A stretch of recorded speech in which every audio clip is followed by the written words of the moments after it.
परशुराम जी चिरंजीवी हैं, आज भी इसी धरती पर विचरण करते हैं। परशुराम जी कहीं गए नहीं। अश्वत्थामा,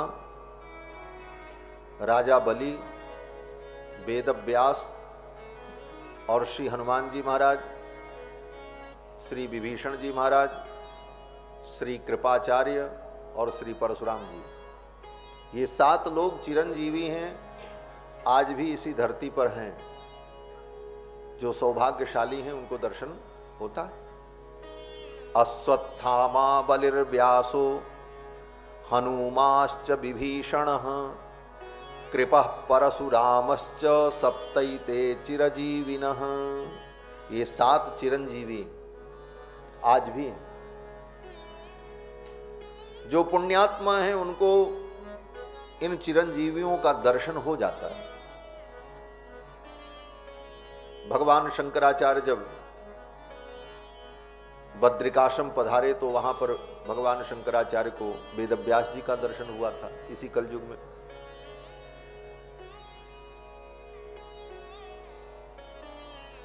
कथा है, भक्तों का चरित्र है। एक कोई भक्त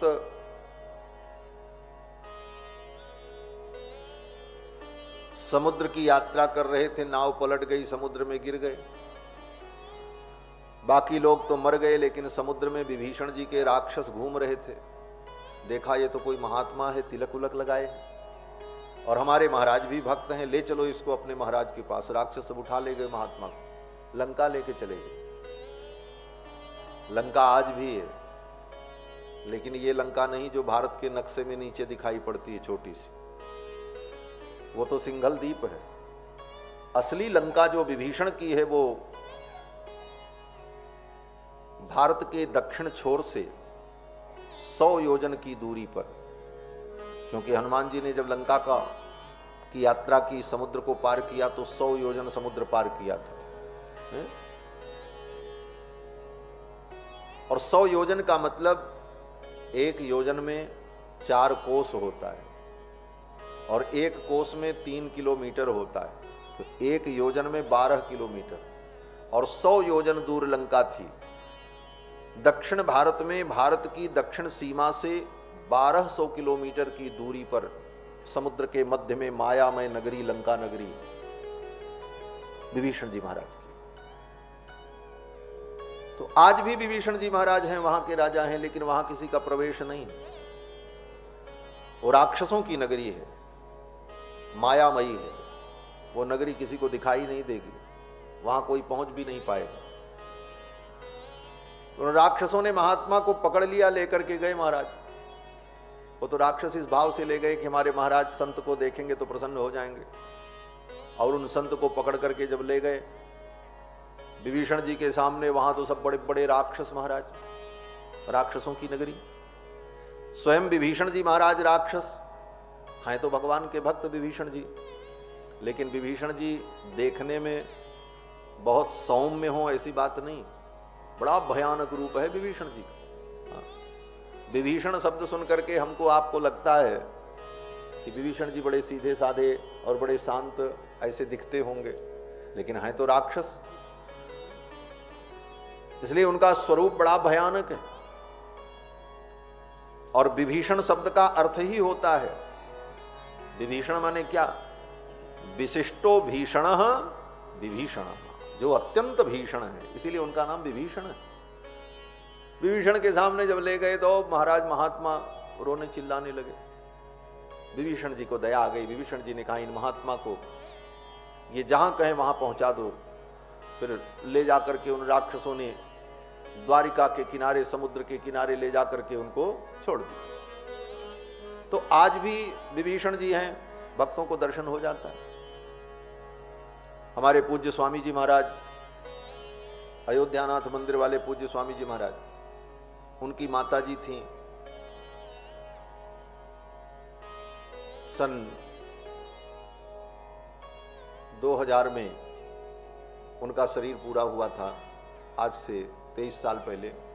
तो माता जी अपना संस्मरण सुनाती थी। एक बार उनको भी विभीषण जी का दर्शन हुआ था श्री रंगम में। और श्री विभीषण जी महाराज कभी कभी अयोध्या आते हैं। अयोध्या में विभीषण कुंड है, जहां पर विभीषण जी महाराज राम जी के राज्याभिषेक के समय में निवास करते थे। आज भी विभीषण जी महाराज कभी कभी अयोध्या आते हैं दर्शन के लिए। हमारे पूज्य गुरुदेव भगवान श्री ब्रह्मचारी जी महाराज, परम तपस्वी, सकल शास्त्र निष्णात पूज्य गुरुदेव भगवान को भी 1-2 बार विभीषण जी का अयोध्या में ही दर्शन हुआ। तो ये चिरंजीवी दिव्यात्माएं आज भी धरती पर हैं। उन्हीं में श्री परशुराम जी महाराज भी, अश्वत्थामा भी आज भी जीवित है। उत्तराखंड में बहुत से लोगों को अश्वत्थामा का दर्शन होता है आज भी। और उत्तराखंड की संस्कृति बड़ी विलक्षण है, देवभूमि है। वहां आज भी लोगों के सिर पर अश्वत्थामा आते हैं। कोई घटना घटित होने वाली होगी तो अश्वत्थामा उस व्यक्ति के सिर पर आएंगे और बता देंगे ये घटना होने वाली है। अभी भी उत्तराखंड में ऐसी घटनाएं होती रहती हैं। तो ये कृपा परशुरामश्च सप्तैते चिरजीविनः, इन चिरंजीवियों में श्री परशुराम जी महाराज भी हैं। और परशुराम जी ने संपूर्ण धरती को युद्ध में जीतकर, क्षत्रियों से छीनकर उस धरती को महर्षि कश्यप को दान कर दिया था। और जब महर्षि कश्यप को दान कर दिया तो दान दी गई वस्तु का उपभोग नहीं करना चाहिए, नियम है। अगर आपने दान किया है फिर उस दान दी गई वस्तु का आप स्वयं भोग करते हैं तो आपसे बड़ा पापी दुनिया में कोई नहीं हो सकता। उसको कहा जाता है दत्तापहारी, देने के बाद फिर ले लेने वाला। दत्तापहारी न दृश्यते। जब लंका पर विजय हो गई तो विभीषण जी महाराज खूब सोना चांदी आभूषण माला हीरे मोती सब लेकर के आए उपहार देने के लिए।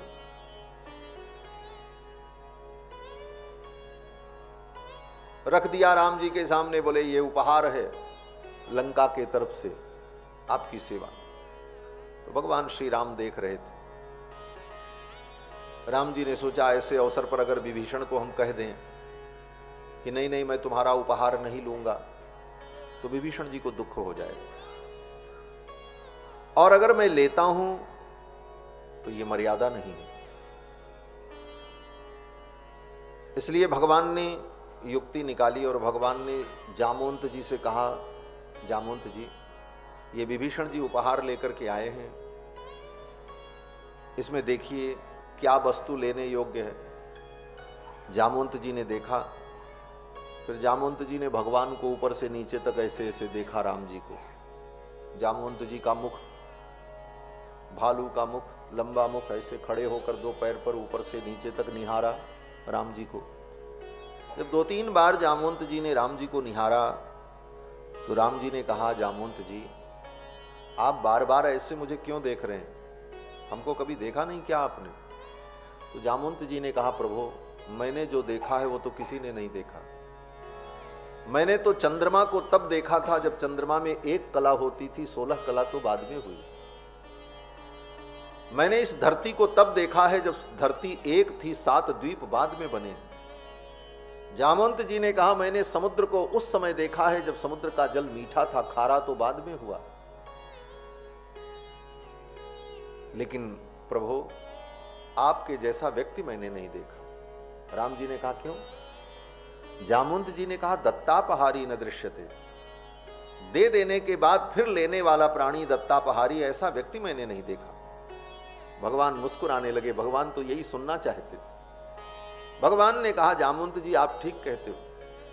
जामवंत जी ने कहा, प्रभु विभीषण को जो कुछ मिला है लंका का साम्राज्य ये आपने दिया है, और फिर देने के बाद उस दी गई वस्तु में से कुछ ले लेना ये तो दत्तापहार है, ये धर्म नहीं। इसलिए मैं कैसे कहूं कि इसमें से कौन सी वस्तु आपके योग्य है? भगवान श्री राम ने कहा, जामवंत जी आप ठीक कहते। विभीषण जी के मन की शंका भी दूर हो गई। विभीषण जी जो लेकर के आए थे वो दास दासियों को और लोगों को लुटा दिया, राम जी के चरणों में प्रणाम कर लिया। तो दी गई वस्तु का पुनः उपभोग नहीं करना चाहिए। अगर आपने दान, तो अब इस धरती का उपयोग परशुराम जी नहीं कर सकते। इसलिए परशुराम जी आते तो हैं धरती पर, लेकिन दिन में आकर के घूम टहल करके रात्रि में परशुराम जी चले जाते हैं। रात में धरती पर नहीं रुकते परशुराम। कहां जाते हैं? बोले महेंद्र पर्वत पर। महेंद्र पर्वत पर उनका निवास है।